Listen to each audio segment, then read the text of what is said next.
What's going on, guys? This is MkI, and this is rFactor 2 with the Howston G6 Mark 1 1965 from Longford 1967. Pardon me, coming through. Y'all drive too slow, so I'm just gonna go ahead and pass y'all. Sorry, but when you drive that slow, I'm not gonna wait around for you.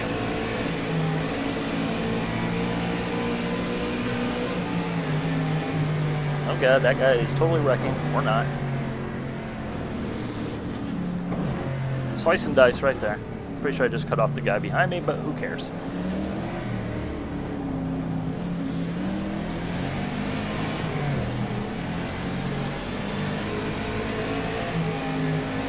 Smoke in front, no problem, and we're good to go.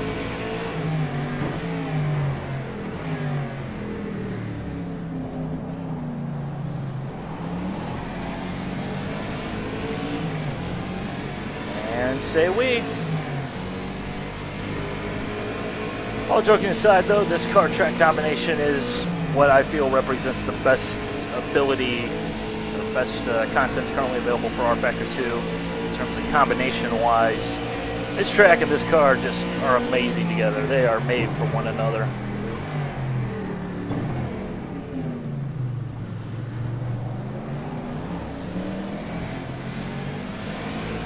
This track actually really reminds me of Le Mans, actually. Just a product of the rather long straightaways into fairly tight corners. Obviously, we're talking about pre-chicanes, so none of that monkey business.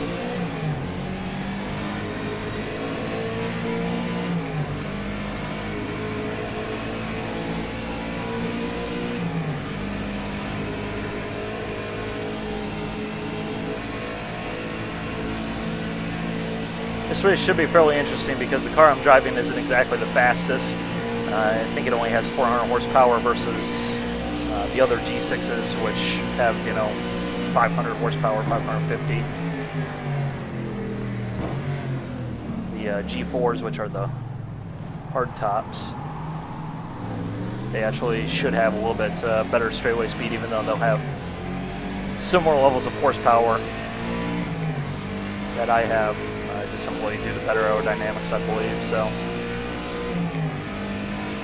should be pretty interesting.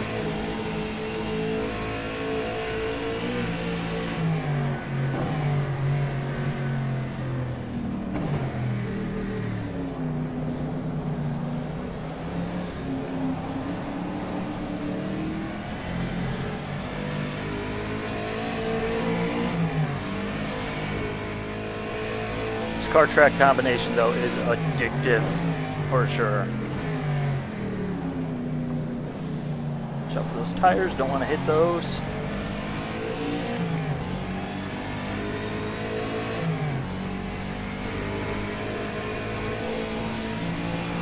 Really reminds me of playing Grand Prix Legends, where a lot of these tracks had this kind of like, I'd almost say hedgerow type feeling. Especially down this straightaway, you got all the buildings and everything. Very classic feeling. Obviously, given that this is a 1960s track, it should be fairly classic feeling. But the quality, textures, and everything, the lighting really helps to sell it and make it look very, very nice.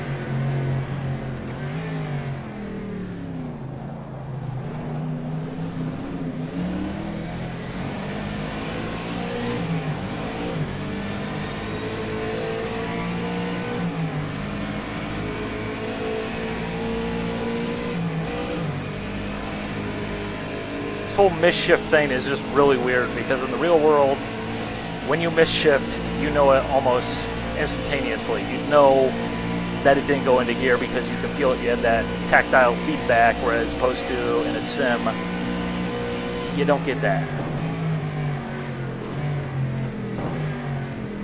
Maybe what we need is force feedback shifters.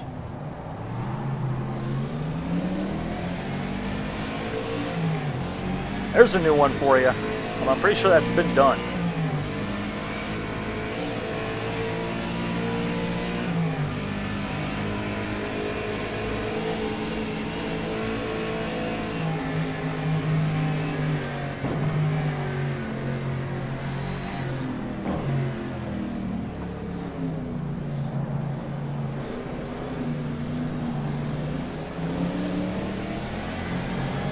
Kind of left them a little bit of room there.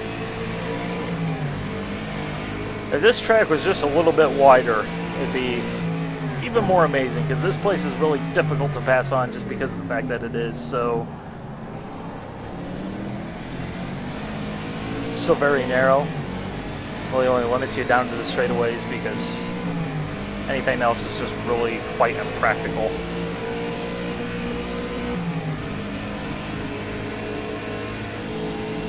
And just look at that speed difference.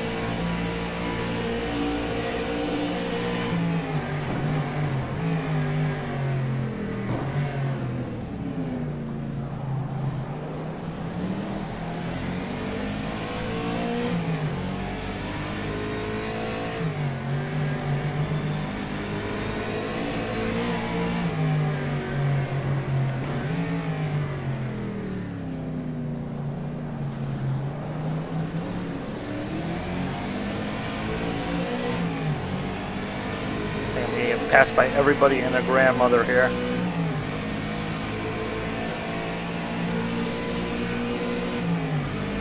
So hopefully we should get a good tow coming down this straightaway.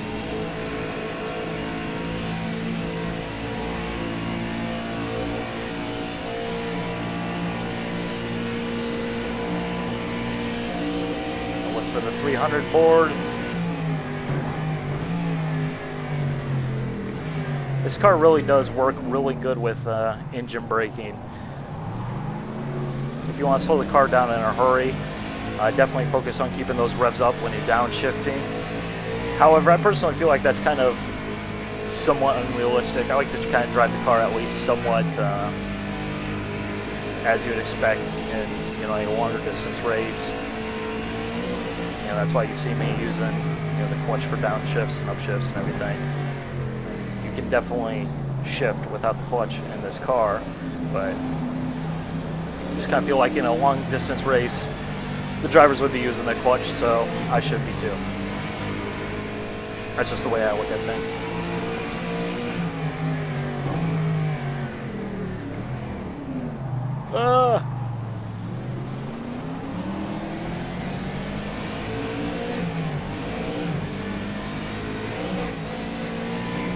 Although I'm not going to lie, this misshift thing is really annoying.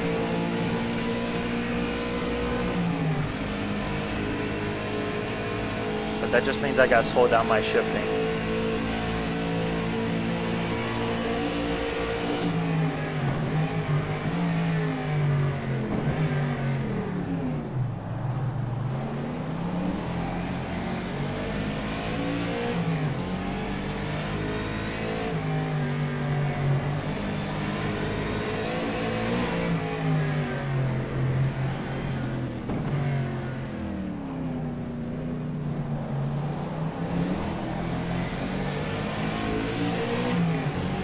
Especially in a lower powered car like this, compared to some of the competition, I definitely need to make sure that I'm not missing shifts, because that's definitely going to kill me.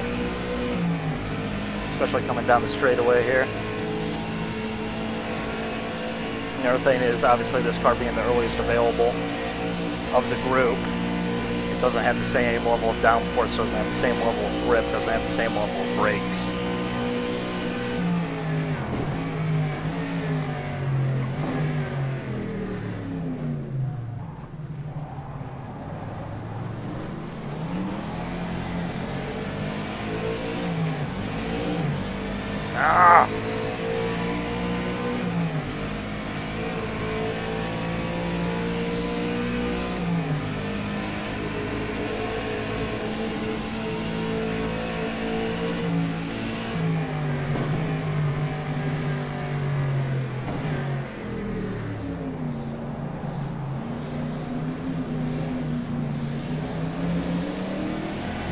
How close do you dare?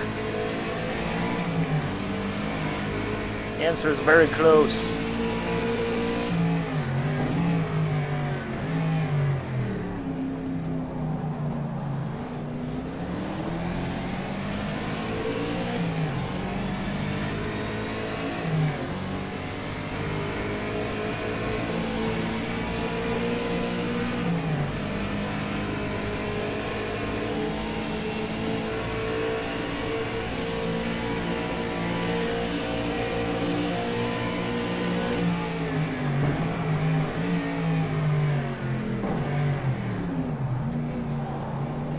Coming through, coming through.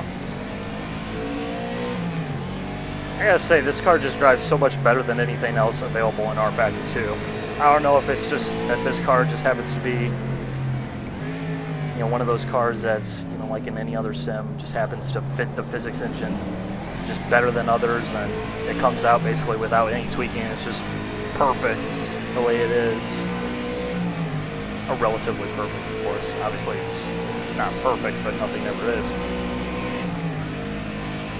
Or if it's they actually did something different that is accounting for the difference in the way that the car drives, because it really does feel like it's in the track as opposed to on the track, just skating around.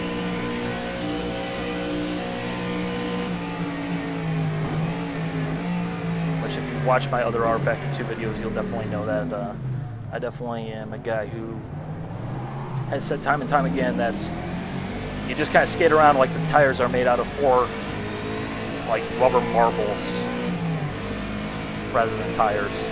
This car doesn't have that same feeling. And it's not just rubbered in track or anything like that, and that guy is totally done for.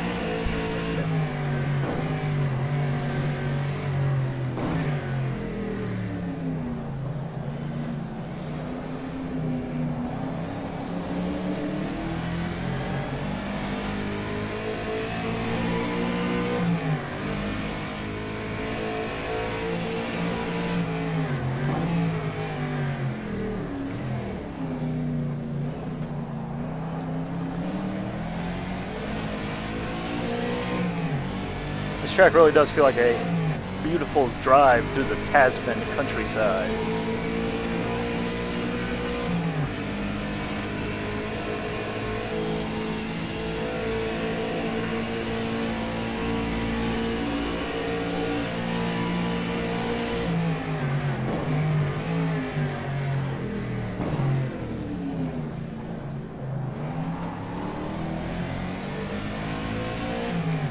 Although I will say one major gripe, and this will sound like I'm nitpicking a lot, but this really does annoy me. The gauges in this car.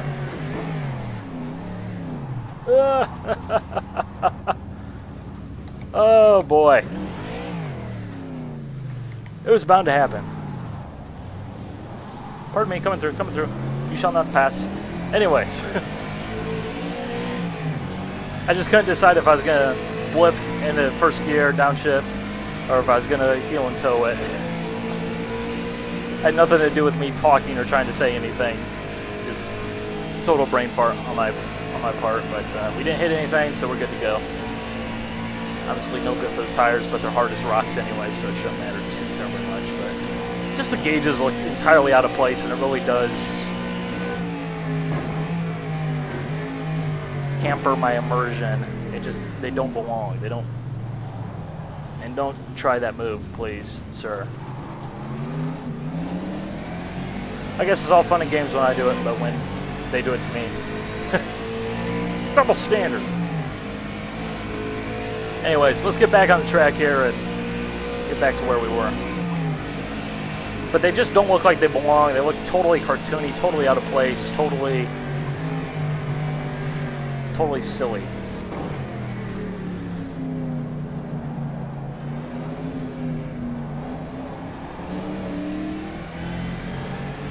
Some would say that's a minor gripe, some would say that's just nitpicking, but really, you spend your time in the cockpit driving, so it needs to have a nice looking cockpit that feels like it should.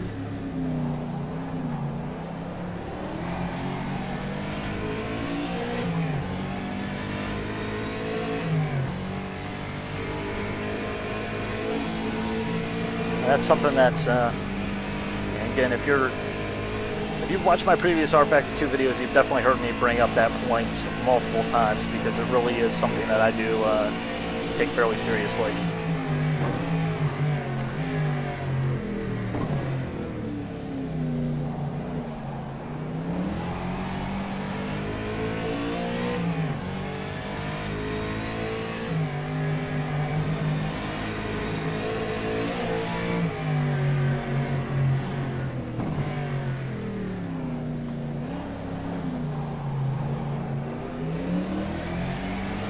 All of a sudden I can't hit that corner.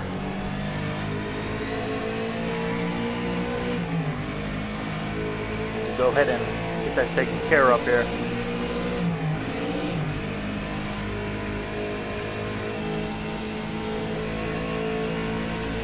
One thing you might notice though is this car is really difficult to control under braking. Yes, it's difficult to control under braking. It does kind of wallow around a bit like it should. However, in case you can't quite notice, holy crap, did I brake like 100 meters too early there? In case you can't notice, because it might be fairly subtle, you might not necessarily notice it, the road does have banking, it does have some camber to it, some crown to it, which is obviously going to cause that to definitely be amplified.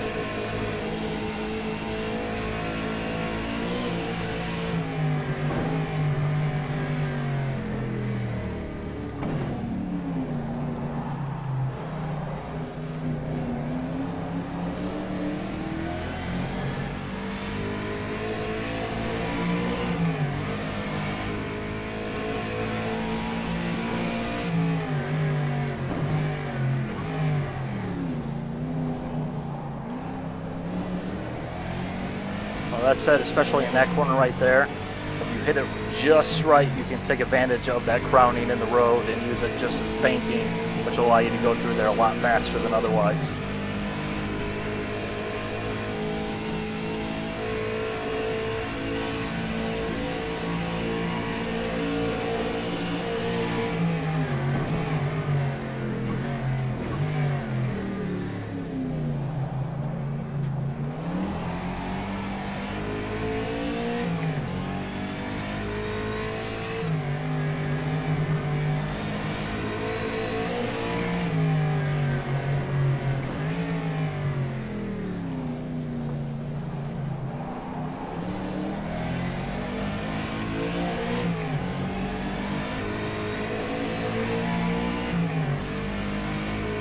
Because this seems to come up every single time I do a video with Pedalcam in it, I switch my feet around when I'm braking. Some people do, some people don't. Really, left foot braking, right foot braking, it's all up to you. Whatever you feel comfortable doing is what works. You know, left foot braking, you know, some people will say it's faster. Okay, yeah, it might be, you know, 3 milliseconds faster per lap, but chances are you're not a driver who's good enough that that small little difference actually matters. Because I mean, heck, if you just miss one apex, you just threw away 6 laps of your little left foot braking advantage. And there's a car way off in the farmland there. Sucks to be him.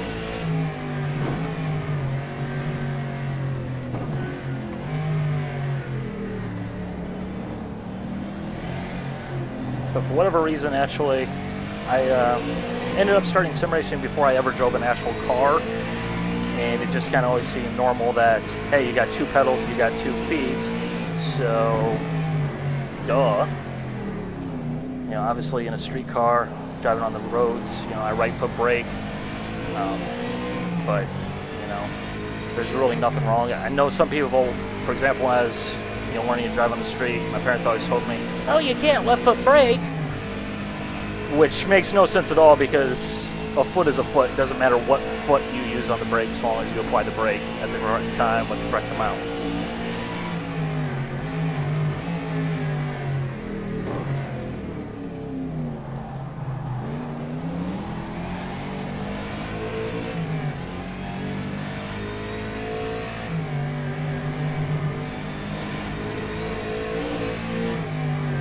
I really wouldn't say I feel more comfortable left foot braking than right foot braking at this point, because it's really one of those things where once you start heel and toeing, it just becomes second nature.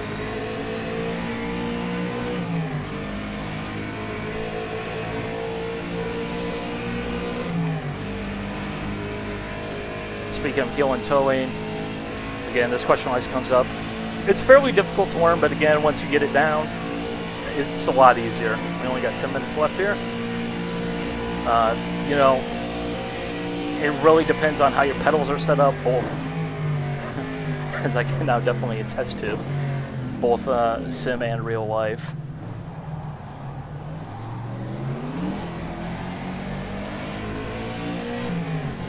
For example, the pedals in my street car, actually, the gas pedal is probably about an inch further towards the firewall than my brake pedal, which you might not necessarily be able to see it in the pedal cam, but my pedals here in my sim setup are all flat, all on the same plane, which makes it easier for me to heel and toe. Whereas if, you know, the brake pedal was an inch closer to me, or the throttle pedal was an inch closer to the quote-unquote firewall, I think it'd be a lot more difficult for me.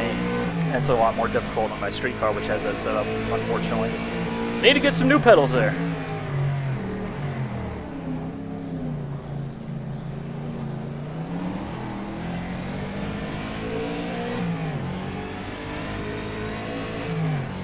But really, the best way is to just practice. And it's fun to do anyways.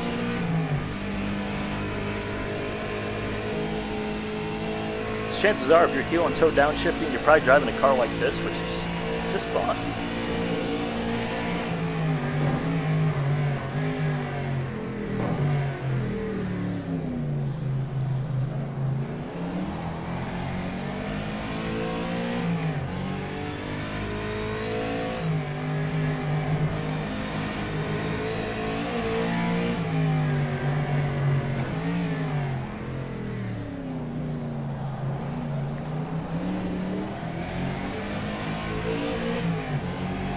It really is a matter of whatever gets the job done.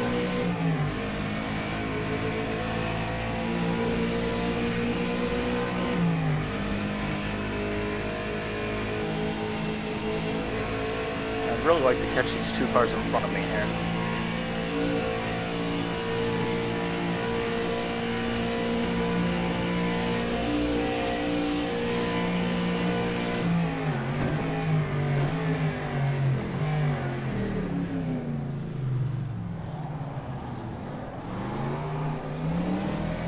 Corner is just so tight.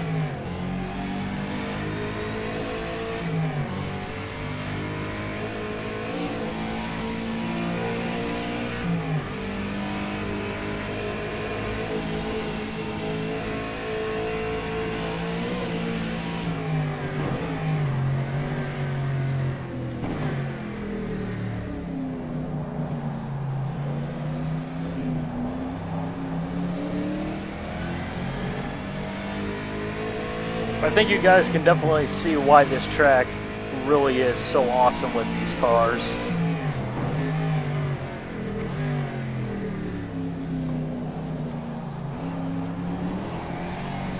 It's kind of a track that I really, honestly, entirely overlooked. But really, I feel like an idiot for doing that, and I was definitely missing out on some fun. That said, we just got the Howstons, which are really the first cars, which quite frankly, in my opinion, are actually worth driving in rFactor 2 for seriousness.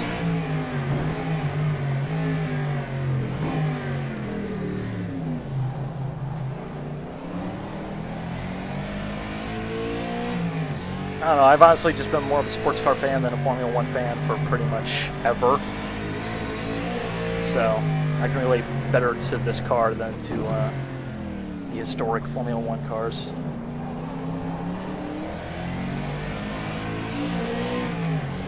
Plus, to be honest, we already had Grand Prix Legends, which did that era and did it very well, and a lot of things that, you know, rFactor 2 could never dream of having, such as like a bajillion tracks, because obviously it was a lot easier to create a track back then. But, you know, it just had a different vibe to it, which really, not to sound like a fanboy or anything, but the nostalgia is still worth it. Just don't really enjoy those cars in rFactor 2 all that much.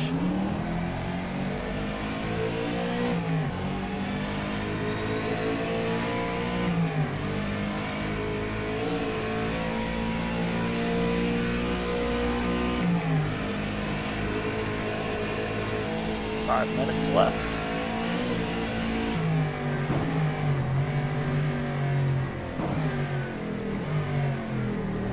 Start trying first gear through here.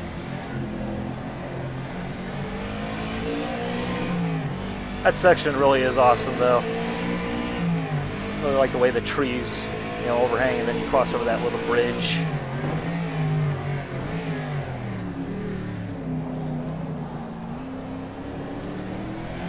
I think people still say rFactor 2 is ugly. Now the car model might be ugly, the gauges might be ugly, but definitely gets the visual immersion going nicely, which is what it really is all about, in my opinion.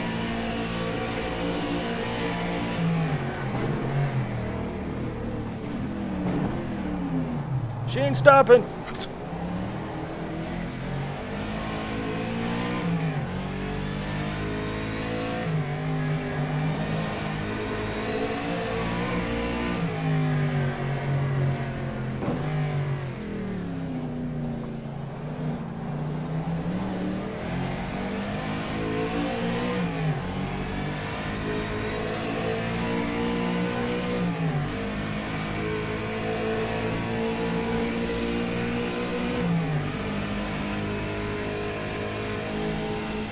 Okay, I think we definitely have closed up on this car. Probably only have about 3 laps left, if that.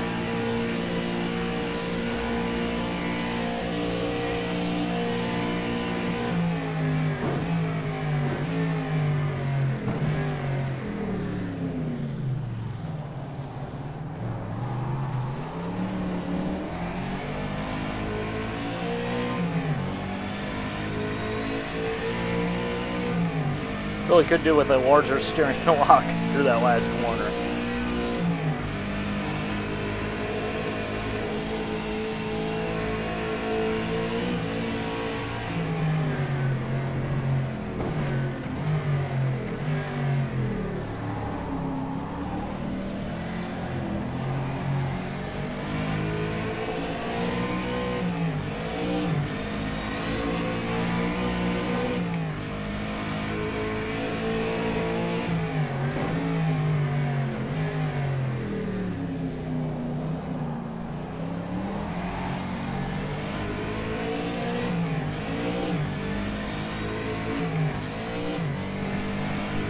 Come on.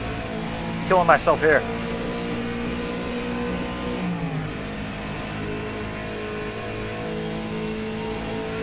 Especially seeing how it looks like they're racing each other up there.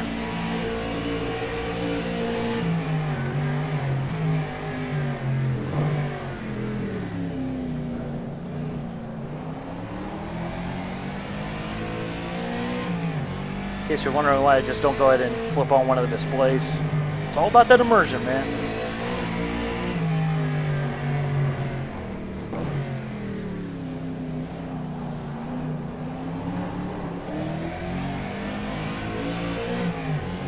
Plus the ones in rFactor 2 really do look crappy.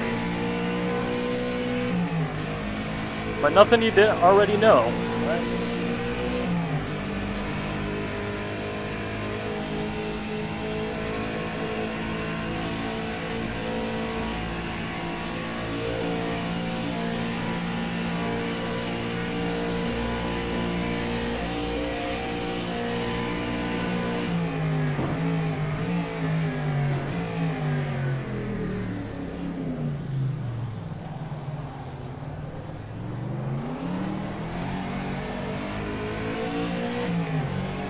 Minute left. See a white flag. I didn't see one, but who knows? That could just be a lack of animated marshals in that position.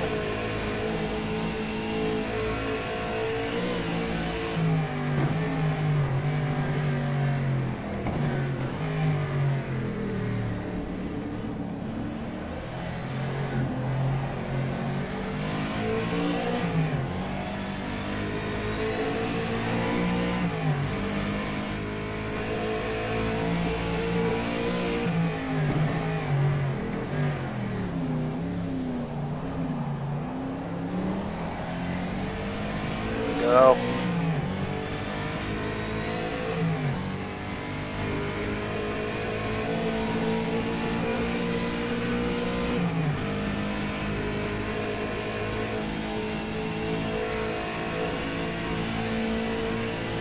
Hoping we might have one more lap. I don't think in rFactor 2 you have to take the white flag.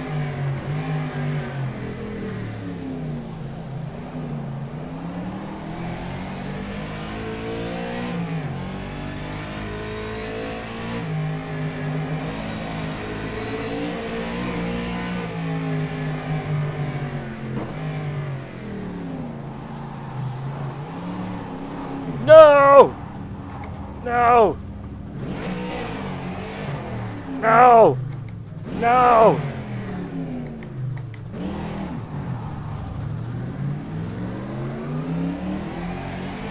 Oh man, I feel like an idiot. Oh. Okay, now I'm hoping we don't have one more lap. Oh man. Just got out into the marbles and tried to get back onto the grippy stuff, take a late apexer there and try and launch off there. Just was not having it.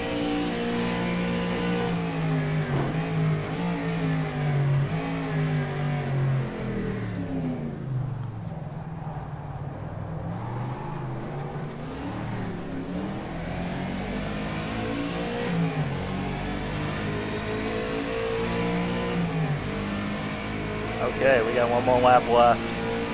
And now I got a guy on my tail.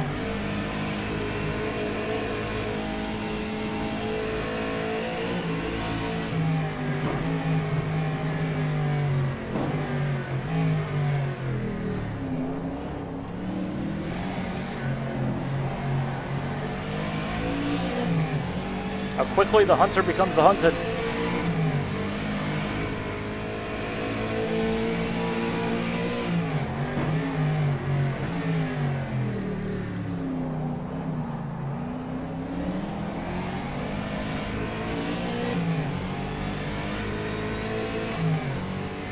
Hopefully he doesn't have a big motor in that car, otherwise I have no chance.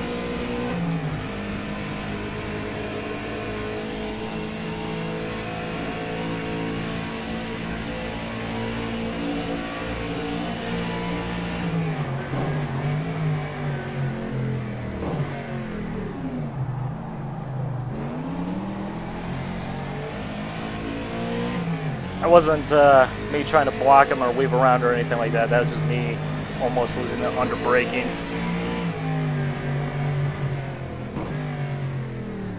Obviously braking from the dirty side of the track.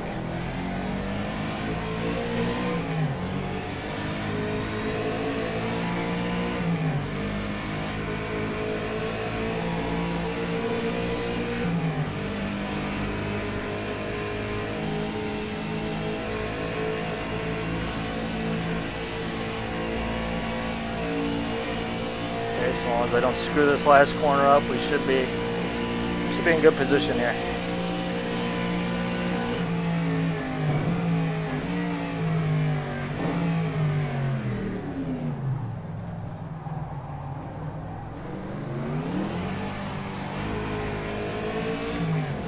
There we go. So where did we manage to finish? That is the million-dollar question. If I can find the right key. 15th. Oh boy, that was fun. It's fun, that was exciting. Let's see how we finish relative to our competition in class. Where am I? Yeah, beat the other G6 Mark 1 1965s by a little under 3 seconds, a little over 3 seconds plus. So yeah, that's a result we can be proud of. So I'm happy with that. That was fun. And yeah, by the way, my socks still weren't matching because someone will rage at that. Something so insignificant. But hope you guys enjoyed that. That was a fun race. Longford plus Howston equals rFactor 2 goodness. Finally! So, bye.